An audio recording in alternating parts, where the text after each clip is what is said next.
The S&P 500 is a group of the 500 largest companies in the stock market. And the reason why I like this is because now you're not just investing in the total stock market, you are investing in the 500 largest companies. And now you're essentially investing in some of the largest companies that make America. The second reason why I like these ETFs is because they have a low expense ratio. An expense ratio is the fee you have to pay for investing in an ETF because now you're paying somebody or something to manage this fund for you. Remember, if you're going out and buying the Amazon stock yourself, or you're going out and buying the Apple stock yourself, you are the manager. You have to keep up with these stocks. You have to decide when to sell one of them, when to cut your share, when to buy more, versus when you invest in a fund, you're not managing it, you're just owning the fund and buying more shares of the fund. So you paid that fund a fee called an expense ratio. And the expense ratio on SPY is 0.09%. On VOO, it's 0.03%, which means for every $100 I invest, I'm going to pay 9 cents in fees every year to SPY. I'm going to pay 3 cents in fees to VOO. Now, I want to make sure that this is explicitly clear. When you invest your money, your investments are not going to go straight up. Markets go up, markets go down. What you're doing here is you're just investing in the broad 500 largest companies in the stock market. And if the stock market is going up, well, generally these funds will also go up. But if the stock market's going down, these funds will also go down. And you have to remember, markets go up and down. We see market crashes, we see market booms, we see economic crashes, we also see economic booms. So this is kind of a way to give you exposure to the broad economy, the broad market. And it's not a way to guarantee a profit tomorrow. But if we take a look at history, what we have seen is that the S&P 500 over the last 100 years has averaged more than 10% a year. It doesn't mean that it goes up by 10% every single year. That means despite the market crashes, despite the recessions, we have seen more than a 10% gain every year on average. A minute ago, I said I'd tell you the difference between SPY and VOO, and the biggest difference isn't which companies they invest in because they're both primarily investing in the same 500 companies, but the difference here is this expense ratio. This is one of the biggest differences. VOO has a smaller expense ratio, which attracted me.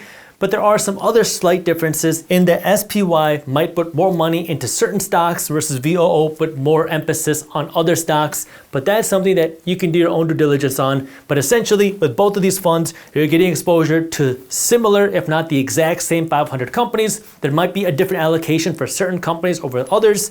And they have similar expense ratios, but VOO is slightly less. This brings us to the second type of ETF that I want to talk about, which has to do with dividends. And I'm going to go over 2 different ETFs again here, kind of as an added bonus. Now, for those of you that are investors or want to become investors, I want to remind you that my team at Briefs Media publishes a free daily newsletter called Market Briefs, where we break down what's happening in things like the economy, the stock market, the housing market, crypto, and the global economy into a fun, witty, and easy to read newsletter. We have hundreds of thousands of investors that read Market Briefs every morning. Plus, when you join Market Briefs, you'll also get our investing masterclass as a bonus for free just for joining Market Briefs. So if you want to get Market Briefs plus watch our investing masterclass as a bonus, all you have to do is click the link down in the description below. I am a huge fan of dividends because I love investing for cash flow. Cash flow means I make an investment today. I invest $100 today, and now I don't have to wait for my investment to go up to $200 to make a profit. I start making money because the thing that I invested in is sending me a check, either every month or every 3 months or every year. When it comes to the stock market, this check comes every 3 months, and it's not actually a physical check, it's a direct deposit into your account, and this is called a dividend because some companies in the stock market have a ton of profit. For example, McDonald's has billions of dollars of profit in their bank account at the end of the year. Now, when they have these billions of dollars, they can do 3 things with these billions of dollars. They can reinvest this money back into their own company. They can work to create better hamburgers. They can, number 2, save this money for an emergency. So they can keep this money in extra savings in case there's something bad that happens in the future. Or they can also do number 3, they can just give it away to the shareholders, to their investors.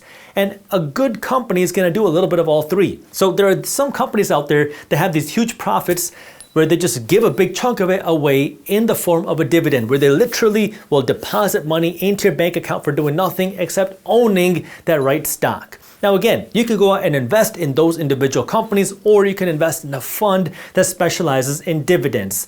Now, I want to give you the pros and the cons here. The reason why I like dividends is because it gives me a sense of security, because now after some time and after a number of years, what you'll see is those dividends can start to stack up. And my goal is to be able to just live off of my cash flow, to live off of my dividend income, to live off of my rental property income, because now that cash flow from my investments that comes in pretty much passively can fund my life.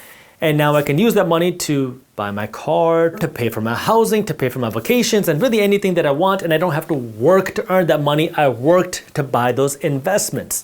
The reason why a lot of people don't like these dividends is because it's so slow in the beginning. You're going to invest money this year, next year, the year after that, and see little to no return.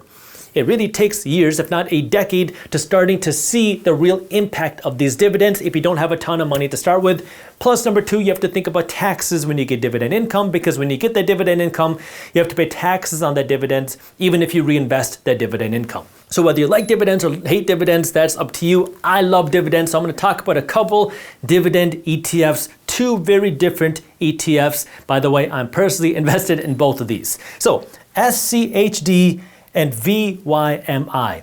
SCHD is a dividend-paying fund created by Charles Schwab, and this is investing in United States dividend-paying companies. So Charles Schwab is the fund manager here, and they go out and they find high dividend-paying companies in the United States. They invest in those companies that are paying out a dividend. That way you can get a steady and strong dividend with this fund. Does that mean that the fund always goes up? No. Does that mean the dividends always go up? No. You're going to see variations, just like stock prices. Stocks go up and down, dividends can go up and down, but over the long term, the goal is to see your investment value go up and your dividends also go up. Of course, investing is risky, but that's the goal with SCHD. VYMI is created by Vanguard, and this one's a little bit interesting, which is why I wanted to mention it, because this is investing in high dividend paying companies outside of the United States. So non-United States companies that are paying out these higher dividends. So more speculative here, but the reason why I want to talk about this is because sometimes, especially if you're starting off, you want to have a little bit more risk on your portfolio. And now when you're investing in these non-US companies, you can see the growth, not just of the company, but also of the country. So if some of these countries start to see more growth, those companies can also see more growth, and you can see faster growth in those dividends. So this is more risky, but more potential to see more growth in those dividends as well. Again, you got to know your game. You might hate the idea of investing in dividends. You might love the idea of investing in dividends.